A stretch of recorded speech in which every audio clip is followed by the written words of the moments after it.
นี่โอ้โหโอ้มันครับพี่น้อง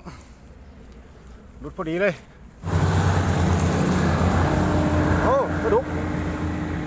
อีกแล้วครับพี่น้องอ้าวใส่สวยๆเลยพี่น้องเอ้ยสวัสดีตอนเช้าๆครับพี่น้องพาพี่น้องมายามเบ็ดครับฝนเหลื่อมลิ้นมากเลยครับพี่น้องไปหลุดน้ำกันเลยครับเบ็ดโฟมว่าจะมันวะครับ10 กว่าหลังไปกันเลยครับ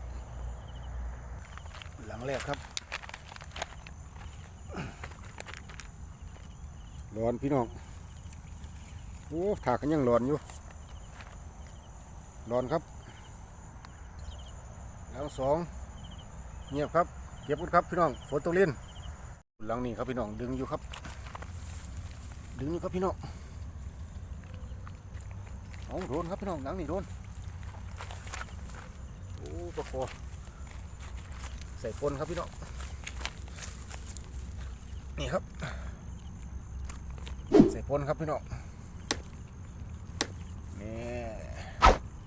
มันมาแล้วครับเต็มแรกครับนี่ครับพี่น้องเต็มแรกครับไปลุ้นกันต่อครับ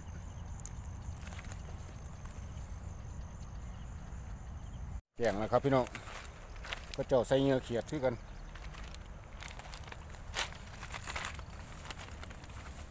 ใส่เลยเป็ดตะเฮา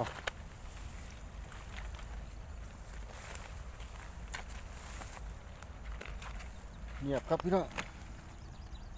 เก็บเบ็ดกันครับขามฟังครับพี่น้องขามฟังท่านรถไฟมาลุ้นฟังนี่ครับก้นใส่หลายครับพี่น้องฟังนี่เป็นอะไรเนาะ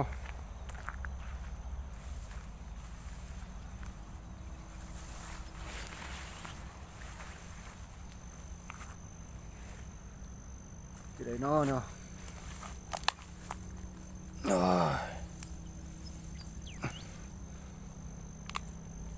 ใช่ละเสือกเบ็ด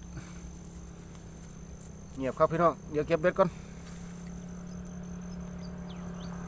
ครับพี่น้องล้างนี่เบิ่งก่อนปลาดุกหน่อยบ่โอ้ยหมดปลาแล้วบ่พี่น้องเลยโอ้ปลาดุกครับปลาดุกใส่สวยอยู่ครับพี่น้องนี่ครับปลาดุกน้อยใส่ปนใส่ยางอยู่ครับพี่น้องมานี่ครับแต้มสองครับมาเลยพี่น้องมาแล้ว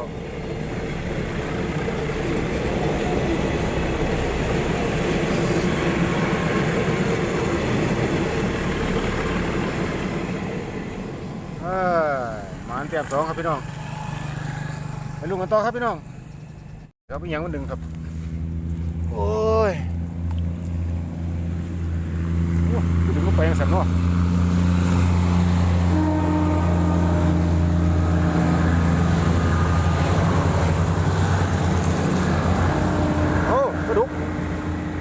ลุกไปแล้วครับพี่น้องอ้าวใส่สวยๆเลยพี่น้องเอ้ย2 ตัวแล้วครับใส่กำลังกินเลยพี่น้องนี่ลุกใส่กำลังกินเลยพี่น้องมันหวานแล้วครับนี่พี่น้อง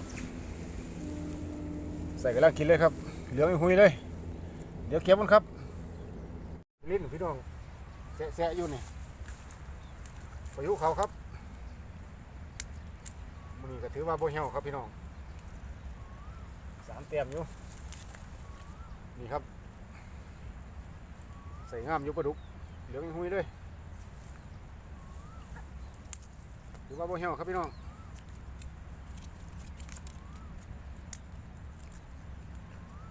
นี่ครับใส่สวยเลยนี่ครับเหลืองหุยครับพี่น้องเดี๋ยวไปลุ้นกันต่อครับมันครับมีดึงหน่อยหนึ่งพี่น้องดึงก่อนมีตัวป่ะนี่ยังมันดึง ลุ้นหรือบ่เบิ่งก่อนพี่น้องโอ้ยรุดพอดีตายพอดีเดี๋ยวครับพี่น้องปลายังไงตกน้ำโอ้ยตายพอดีพี่น้องนี่โอ้โห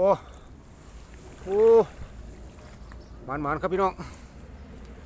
รุดพอดีเลยรุดพอดีตายพอดี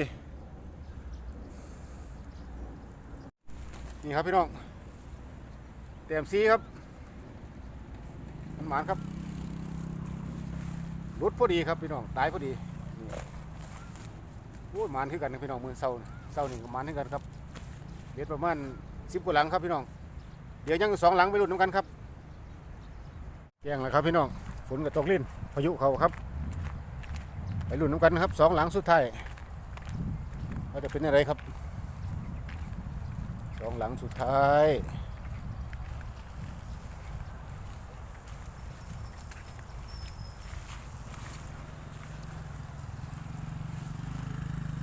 พูดครับหลังพูดยิ่งสีเงียบพี่น้องเดี๋ยวเก็บเบ็ดก่อนสันหลังสุดท้ายครับพี่น้องพูดฟังสั้นพูดเดี๋ยวมีเสือกดึงบ่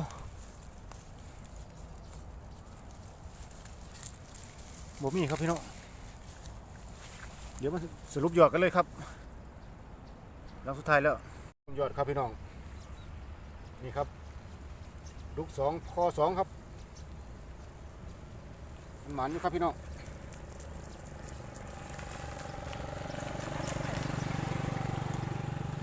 นี่ครับมันหมันอยู่ครับใส่สวยๆโอเคครับฝากติดตามคลิปหน้าคลิปในพี่น้องอีสานนะครับคือเก่าพายุเขาสงสัยต้องเล่นมือนี่มือนี่เดี๋ยวมือแรงสิภาพใส่เบ็ดใส่หรือไปหากินใส่เดี๋ยวคอยพอกันครับสำหรับคลิปนี้ไปก่อนแล้วครับพี่น้องสวัสดีครับฝากติดตามครับพี่น้องงานครับพี่น้องงานครับวันนี้มันครับ